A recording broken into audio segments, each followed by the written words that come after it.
dog there next to my car, but it's not my dog, so I didn't take another dog with me.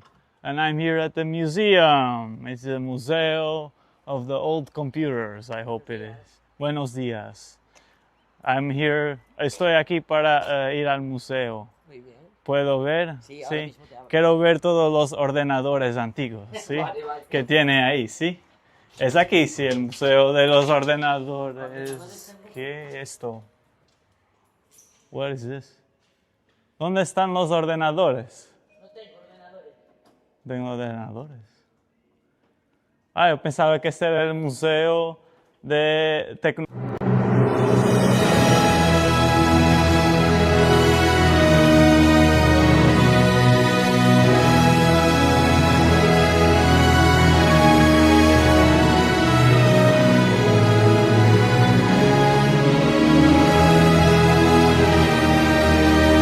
Bueno, well, I guess I got the museum wrong. I gotta ask, ¿puedo grabarme hablando dentro del museo? Sí, y después puedo sacar unas fotos, sí, no hay problema, vale. Well, give me a second, folks, I gotta buy that.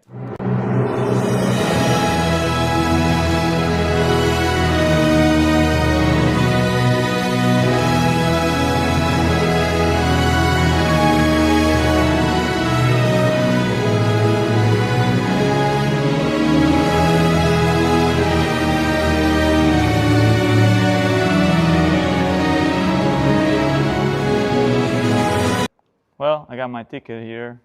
The payment didn't get through, but hopefully it'll get through in the end. Muchas gracias por el boleto y después intentamos otra vez para pagar.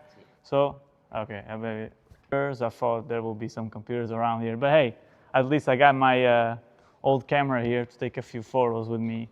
But yeah, so this is a part of Asturias called Belmonte. I was here last week for the stadium, and you know, it was actually been a hectic kind of a week last week because my dog put his nose where he didn't belong to and he got hurt. So that was a scare, yeah. But fortunately now he's fine. I hope he'll be fine. Not screw up his nose again in the car.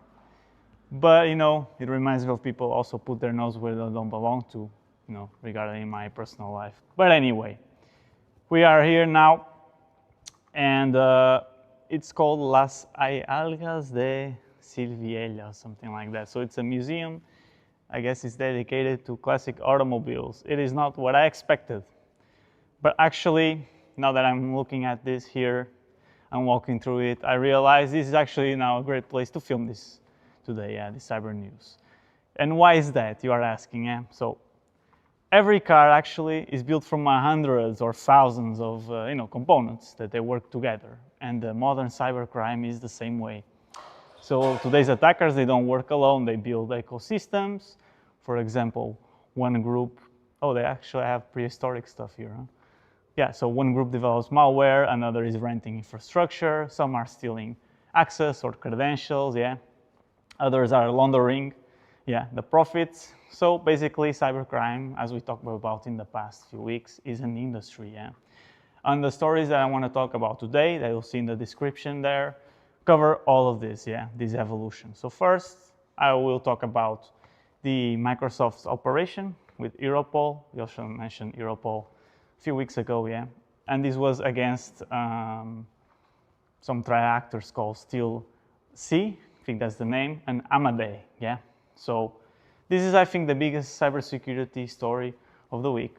Oh, okay, we got some old radios here, as you see, yeah. So, you know, definitely it caught my attention. And it was actually, the news came out like the day after I made the video, yeah, in the stadium, or in the pitch, as I've learned recently, yeah. And so Microsoft was announcing from its digital crimes unit, yeah, that alongside with Europol and, oh, this is a nice one here.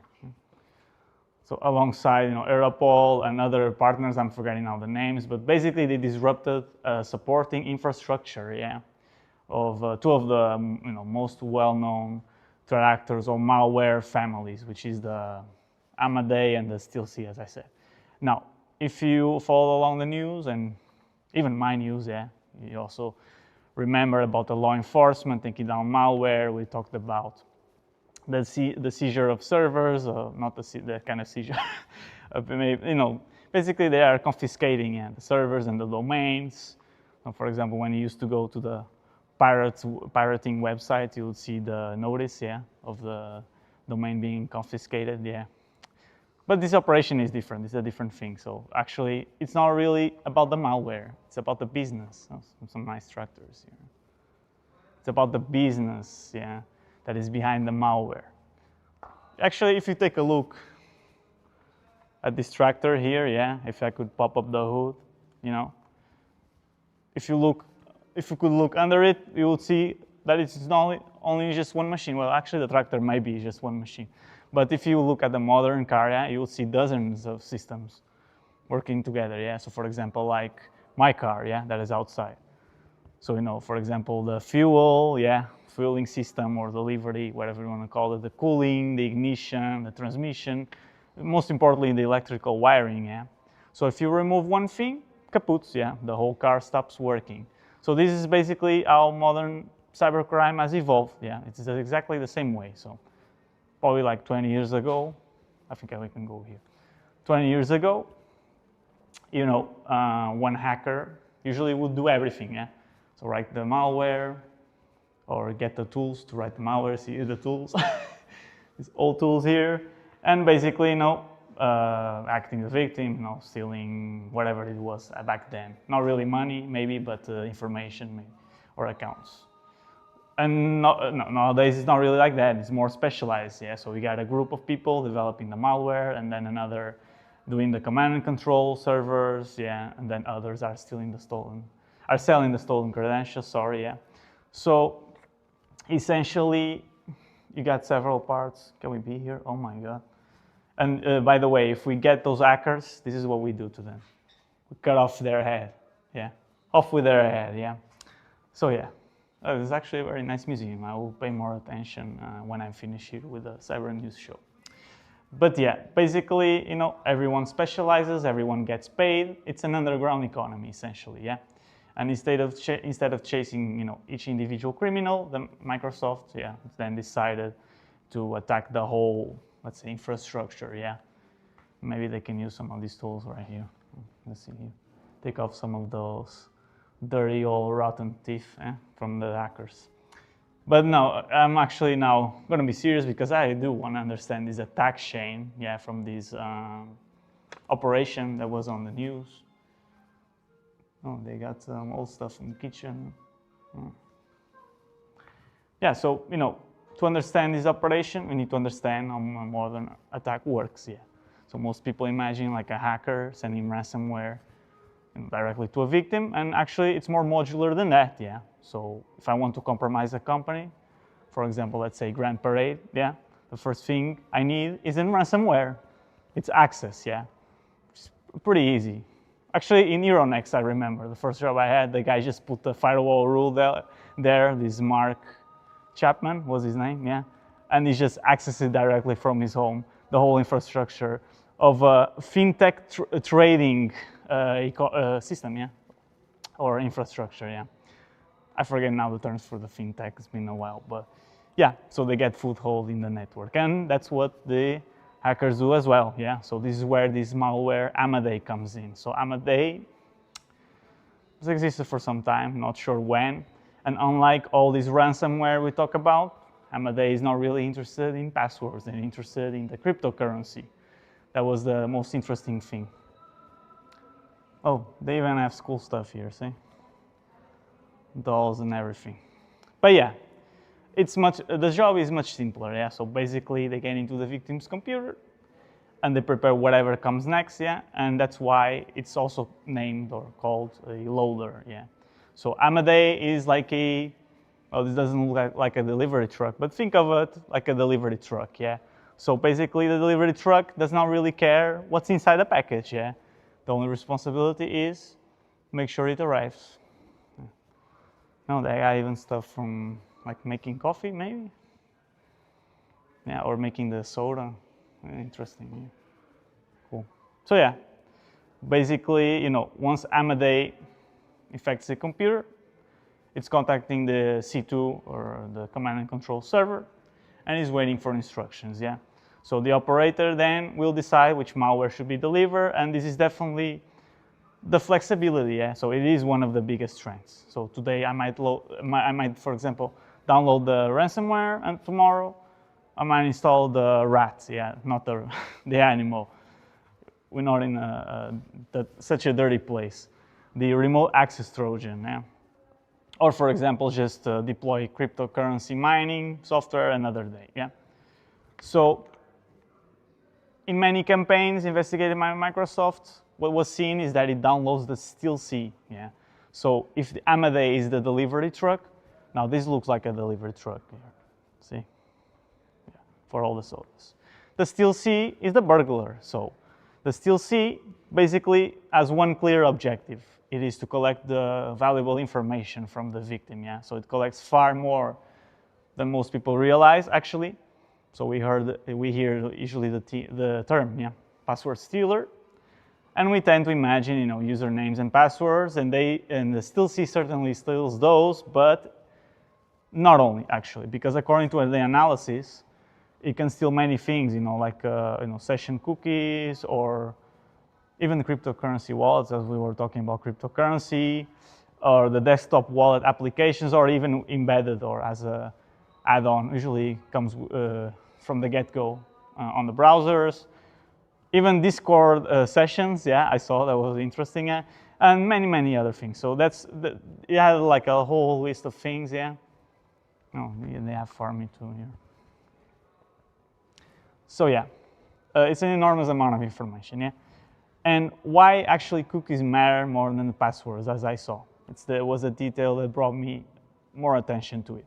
Because most people, you know, they panic when they hear the password, they're getting stolen. Can we get in here? Aventadora. I'm not sure what this is. This is to make the corn. I don't know. So anyway, the cookie is more important just to cut to the chase because it proves you're already authenticated, yeah. I should be taking pictures with this, but I think I forgot the thingy because it's not a digital camera. By the way, I'm gonna use this on my mountain climb, which did not happen this week because I got more time here in Asturias. Yeah, basically, no, as long as the cookie is valid, you don't really have to enter any password, yeah. So if an attacker steals a cookie, they might be able to hijack the session, yeah, without even knowing the password. So this is definitely, you know, one of the reasons why incident responders, they tell victims to log out of every active session, yeah, not just change the passwords, yeah. So resetting credentials is very important, and invalidating these stolen authentication tokens is also equally important, yeah. All right. Oh my God, there's like a, can we go here or are we crossing the, look at this, maybe from this side. Look at this.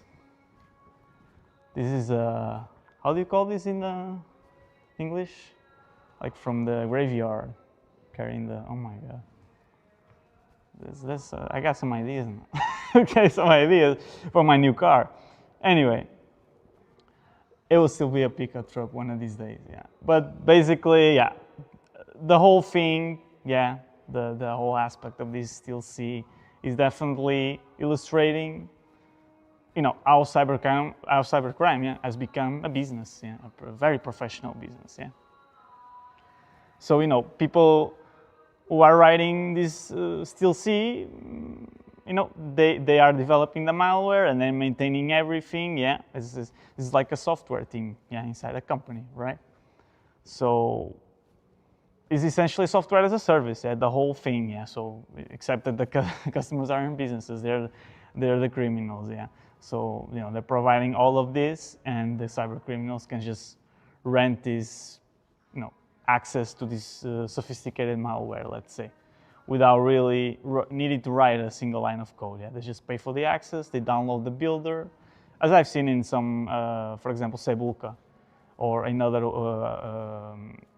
you know, dark web forums, or at least they announce it. You don't really know if it is true or not. There's a lot of fake announcements, yeah, or threads in a lot of these. There's the dark web, Reddit, I forget now the name, but yeah, essentially there they announce it, and you know, you basically rent it, you pay for the access, download the builder, you configure the campaign, yeah, and then you launch the attack. So basically this whole thing, this whole modern cybercrime is starting to resemble, you know, like a software company, as I said, yeah, rather than a group of isolated hackers, yeah. This is why disrupting the infrastructure, you know, from the Microsoft point of view, you know, behind these services is so important, was so important, yeah. So there's actually more and more to this story, but I've been babbling about, you know, regarding this, yeah. And there is more to get to, and also there's not much to this museum after all. I thought this was going to be bigger, you know, it was like a warehouse. I thought they would have the mainframes here, but apparently it's just a bunch of tractors, and it's still interesting, yeah, nonetheless. But anyway, yeah, so basically there's way, way more to the story. I could go on and could go on and could go on. And yeah, basically, you know, the whole story was really fascinating. The whole report, you can have a read at it. And I highly recommend. So yeah, the other story was about Akrites, and that was the name, which was based on these frontier guards in the Byzantine Empire. And I will get to it in a moment. Why it's even called that, I found it very interesting. But basically, you know, we got to talk about what affects most of our organizations nowadays, which is the open source software. Yeah, whether you realize it or not, it's present in almost every service, yeah, that you see. So, you know, what's surprising about a lot of these projects is they are maintained by very small teams, sometimes even just 1 or 2 people, yeah. And, you know, definitely it is something to pay attention to. So what I saw in this news that I'm about to talk about, so this Akrites is basically, you know, kind of a process for vulnerability disclosure and many other things, yeah, to basically try to standardize it, yes. And actually this name, yeah, this Akrites, as I was mentioning, is based on these frontier guards from the Byzantine Empire, which what they did, because they were soldiers, was just not to conquer new territory. But we'll see some old weapons around here, because I was walking around here and going back and forth. People are already thinking, what the fuck is happening here? But yeah, basically, you know, they don't got many people. I'm just the only one here, so yeah. Yeah, basically, it's also the summertime, yeah, summer break, so they don't have school trips during this time of the year.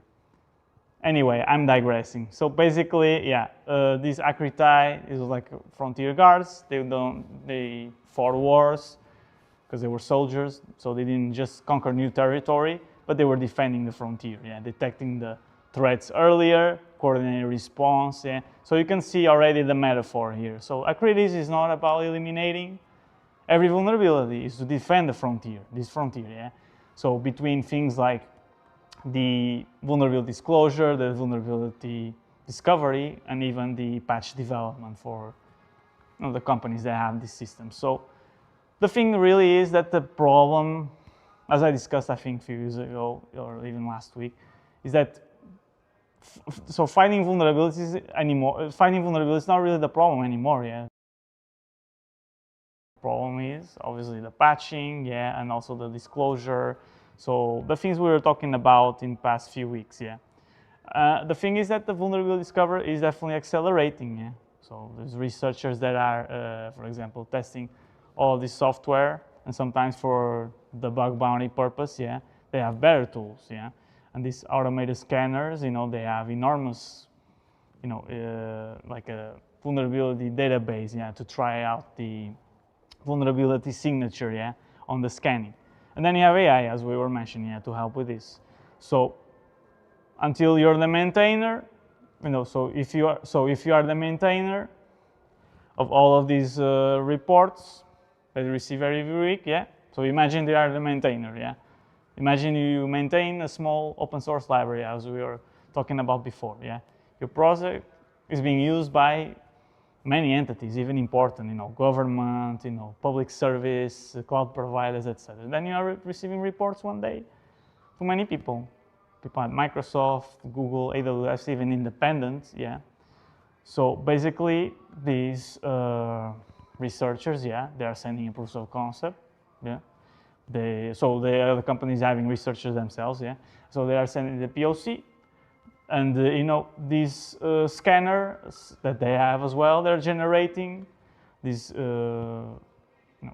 AI-powered scanners, yeah, or that provide a reporting, yeah, module. They're generating many more reports, yeah, and sometimes they're duplicates, sometimes they're false positives, sometimes they're genuine, and all this needs to be obviously reviewed. Well, in some companies, not really. There's not even reporting at all. Like I mean, on my last job, they just make a default reporting, yeah. Or in other companies, they didn't have report at all, yeah. But usually when you do have, and you should have reporting, proper reporting, yeah, obviously you gotta validate it, yeah. Also they didn't do that, that was the one doing. But you know, you gotta patch it and test, so you gotta go through the whole chain of steps, yeah, of this, yeah. So finding vulnerabilities is cheaper and is easier. Fixing them is more difficult and more expensive, yeah. So these maintainers, these people who are dealing with all of this, are becoming the bottleneck. Instead of every company independently contacting maintainers, yeah, the Akrites is like a platform. We will validate all of the reports, yeah, from all of these people, yeah, and we'll coordinate all of this, yeah, and support the maintainers as well, and manage the responsible disclosure of the vulnerability, yeah, and communicate downstream or with downstream vendors, yeah. That is the appropriate term. So it will definitely help critical projects, yeah, to respond more efficiently, I see, yeah. So you have a central coordination, and everyone is following the same process. It's basically standards, yeah. So existing standards, nowadays, you know, we have, and it's very good, but this is helping basically tie everything up together. So it's building on existing ones, so on the CVE, on the CVSS, even on the EPSS, yeah, to estimate how likely a vulnerability is to be exploited in the real world. This is what it means, Zach, okay? So that's an important distinction, yeah, I think, between all of these. Well, the CVSS being, of course, the measurement of the technical severity, and the CVE, of course, being the identifier, the CVID being the identifier, yeah? So a vulnerability with a CVSS score of 10, you know, it doesn't automatically mean it's the most urgent, yeah? If nobody's exploiting it, you have time, say. On the other hand, the CVSS, you know, like a lower CVSS score, might already be under active attack, yeah? And obviously the APSS is to help organizations to prioritize, you know, according to probability and not severity, yeah? I think that is very obvious. And then also there's the SSVC, which is a stakeholder specific vulnerability categorization. So there's many, you know, many of the things that it builds on. You know, in a perfect world, well, in a perfect world, I would not be here. But anyway, let's continue apps. I hope I do not get the MCA, but I do love that song, but I will not play it now. I'm gonna wait till the last day of my life, man. But yeah, this is a Frank Sinatra song playing now. And this has actually been looping. So I guess, you know, it's not only people that are missing here, it's also songs, you know, for the mood and the background. Anyway, there were actually like a lot of several like terms, I believe, that were saying, yeah, about, for example, the security debt, yeah. So we often hear about the technical debt that, you know, that's talked about usually between open source developers, but actually there's the security debt because you have situations where projects are abandoned, yeah, and there's outdated dependencies, and libraries are not maintained, yeah. So we were talking about this even some weeks ago, throughout this week. So, no, maintainers, you know, they get out of a job, as I've seen, and go join some other jobs, you know, and everything gets left as it is, for example, like in Grand Parade, yeah. So, but hey, that's another story for another time, yeah, I hope. There's a lot to talk about there. But yeah, so critical software, you know, remains widely, you know, that is widely used, but nobody's actually looking after it, yeah. So the goal, one of the goals of the Akrites, as I read, was to become a kind of a maintainer of last resort, yeah? So if an essential project that exists loses its maintainers, yeah, Akrites basically is helping coordinate, emergency, urgent, yeah, or emergency security fixes, yeah, until new maintainers for those projects are found, yeah. And considering how much of the internet nowadays runs over or depends on volunteer maintained software, yeah, I think this is very huge, yeah, this is very significant, yeah.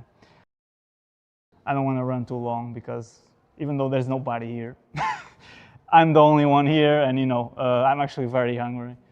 It's been a very difficult day because I don't have power in my cabin again, and there is no sun. There was fog throughout several days, and hopefully I'll get the computer when I return, the electricity for the computer, so I can do my classes and do my work. Yeah, but yeah, I just there's a lot to talk about this. Akrites, yeah, you can check it also. This article in Linux Foundation, yeah, the Linux Foundation, yeah, and there was another article as well talking about it that I linked there. But the final thoughts on this definitely is that the list of companies that are supporting this is impressive, yeah.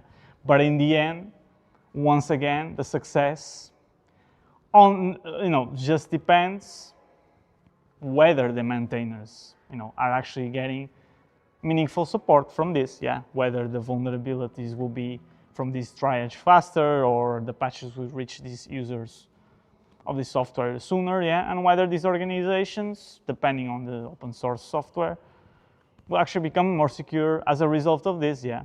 I think we will have a much clearer picture of all of this, yeah, once this Akrites, yeah, on this project will begin handling real world incidents, yeah. But for now, it is an ambitious attempt, yeah, to modernize this vulnerability disclosure era, yeah, because we have AI now, yeah.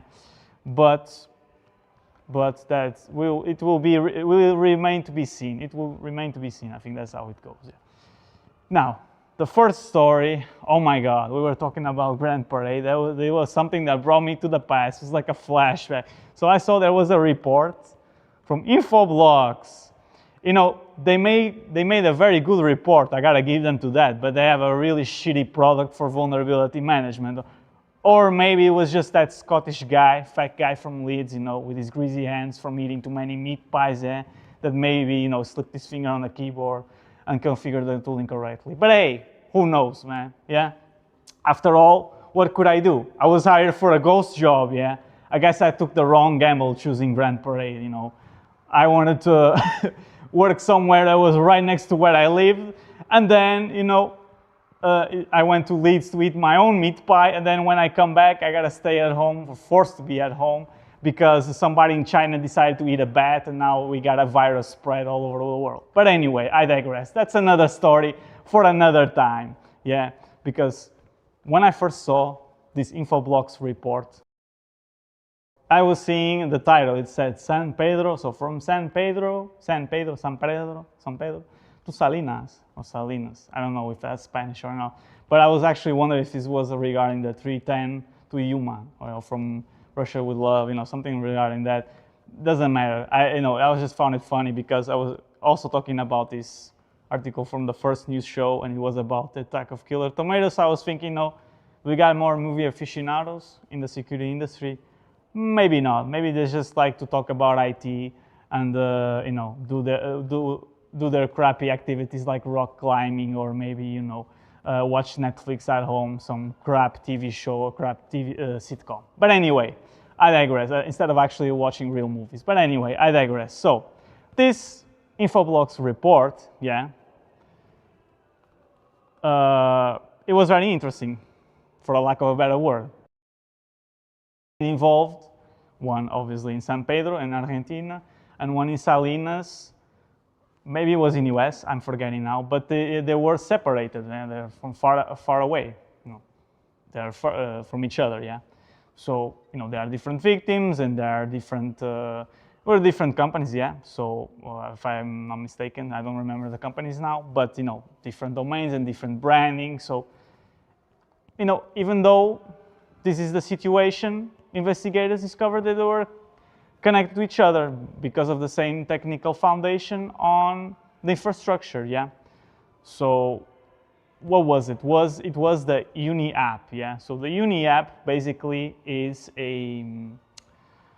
like a framework, yeah, development framework that is used by this Chinese company called dCloud, if I'm not mistaken. I think that was the name. So there's actually nothing malicious about it, yeah, obviously, yeah. But the purpose of using it is actually very clever because you're developing software, yeah, with it. So an Android application or iPhone or web, yeah, and sometimes for desktop, even like classical. And so the Uni-App basically it's like a single code base that you develop, yeah, and then you can deploy, the app you develop for, across multiple platforms. There's something similar to like that. I think with LOL, I forget now the term, but like the OutSystems or other things like that allow you to develop and then export it to different platforms, and that's very fantastic, I think, for the developers because you are writing once and deploying everywhere, yeah. Unfortunately, it's also fantastic for the criminals, as it was seen in the report, yeah. So because obviously, this application now can be designed for another purpose, yeah, which is a nefarious purpose. So they can build, these web applications, these mobile applications, but they will have, other purposes, like a phishing portal, or a fake investment platform, things like that, yeah, to lure in, yeah, legitimate users, but then, scam them, yeah. And this is exactly what happened here, yeah. This is exactly what these modern cyber criminals did, yeah. And there's still nobody here. What fascinated with me was not the number, yeah, of these websites. I think this is what the number is, the 200,000, if I remember. And so you see that also being done by several parts, like we saw on the first story as well, yeah. So someone developing the framework, someone building this scam template, someone is registering the domain. So everybody does one part of it, yeah, and they're collaborating with each other, yeah. So it's just not one scammer, sitting in the bedroom like in the past. Or it's now not even like a bunch of scammers inside a factory in China. Or maybe it can be. But it's a whole operation scattered around, yeah. It's basically software engineering and supply chain applied to organized cybercrime. And so, yeah, it was actually, if I remember in the report, it was more than 200,000, but the news were rounding the number. Yeah, but still, it's astonishing, yeah. And apparently, they think that it's only the visible portion of what they saw. They believe there's more to it, yeah. And no, the actual part that was my favorite about this is how they discovered this, yeah. So they didn't manually go through it, obviously, yeah. That would be impossible. But instead, they investigated the underlying infrastructure, yeah. So if you imagine, so you discover one suspicious scam domain, and people usually stop there. Like in Cisco SOC, I was mentioning, I think last week or 2 weeks ago. 2 weeks ago, yeah. It was a very subpar, But what are you going to do, man? It is Poland, after all. And most people stop there. Like I also say in another cyber news, I'm unloading a lot today. Yeah, threat intelligence analysts don't just stop there, yeah. And they start asking questions, definitely, yeah. The real threat intelligence analysts. So they ask, for example, where is the domain hosted, which DNS servers it has, where does it point to, many other things, who registered it, etc., yeah. So an individual clue does not prove much, actually. But when you got a lot of indicators, yeah, pointing into the same direction, the big picture starts to emerge. You start to see it clearly. And this was what they called it, or what's called this infrastructure clustering, yeah. So instead of investigating one website, they were investigating relationships, yeah. And eventually one domain becomes 10, and 10 becomes 100, etc., yeah. And then you suddenly see, looking at one isolated case, like before, another story, but an ecosystem, an entire ecosystem. Passive DNS is basically remembering all those changes, yeah. So, this information is basically allowing investigators to connect these campaigns, yeah. And this is how they basically did it. It was one of the most powerful tools used in the report and in the modern threat intelligence work field or world, yeah. So the website actually isn't the target. This is the biggest lesson from the report. You know, if the defenders only focused on the website, you know, they will always be behind, yeah. So because of this registration of several domains, yeah, of reusing the same backend, yeah, and they continuing operating, these attackers, yeah. So the web page itself is disposable, but the infrastructure isn't, and this is why, you know, companies, for example, like Infoblox, yeah, they spend time in this report to study the DNS, and actually many other things too, as we saw on the report. As you can see on the report, like the certificates or even the hosting providers and the backend services. So the infrastructure was the real, you know, meat and potatoes, let's say, from the meat pie here in this report. Yeah. So basically, I think I should probably wrap it up because I'm going too long and going around in circles. I do want to take a look at this small museum. I drove, 100 kilometers to get here. What the fuck is a kilometer? Anyway, yeah, basically, the cybercrime is becoming more professional. This is the main thing of this week that I want to bring attention to, yeah. And I was hoping to see, old computers here, and I wanted basically to make the contrast of the old times with the new times, but I mistakenly came to an old car or whatever this is museum. But yeah, basically, the StealC and the Amadey showed, the malware as a service. The Akrites is showing us the defenders trying to industrialize or standardize the vulnerability response overall. And this Uni-App investigation I was talking about, showing that the online fraud is now built using legitimate software, that is available, like the Uni-App.